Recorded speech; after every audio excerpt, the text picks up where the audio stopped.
Hello வணக்கம். Today இன்றைக்கி நம்ம ஈவினிங் ஸ்நாக்ஸ்க்கு நம்ம பசங்களுக்கு வீட்டில் என்ன செஞ்சு தரோன்னு பார்த்தீங்கன்னா ரோட்டுக்கடை பட்டாணி மசாலா தாங்க.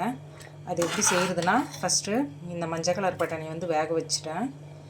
நைட்டே ஊற வச்சு இப்போது குக்கரில் 3 விசில் விட்டு வேக வச்சு எடுத்துக்கிட்டேன். வேக வச்சதுக்கப்புறம் அதில் கொஞ்சோண்டு விசிலை கழட்டிட்டு கொஞ்சோண்டு மஞ்சள் பொடி, அப்புறம் கரம் மசாலா, தனியாத்தூள், மிளகா பொடி தேவையான அளவு, அதுக்கப்புறம் உப்பு போட்டு ஒரு 5 நிமிஷம் அந்த பச்சை வாசனைலாம் போகவும், அதுக்கப்புறம் கொஞ்சோண்டு கடல மாவு எடுத்து அதையும் கரைச்சி இதில் அந்த திக்னஸ்க்காக ஊற்றிட்டேன். இப்போ பார்த்திங்கன்னா இதுவும் ஒரு 5 நிமிஷம் நல்லா கொதிச்சிருச்சு.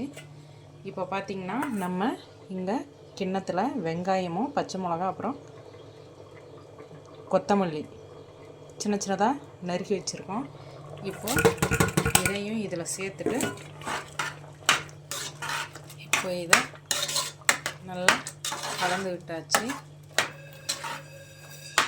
இப்போ நம்ம அடுப்பை ஆஃப் பண்ணிப்போம். இப்போது அழகாக சர்வ் பண்ணி சாப்பிடுவோம். நீங்களும் இதே மாதிரி ஈஸியாக வீட்டில் சமைச்சு உங்களோட பிள்ளைங்களுக்கு கொடுங்க. ஓகே ஃப்ரெண்ட்ஸ், அடுத்த வீடியோவில் பார்ப்போம். பாய்.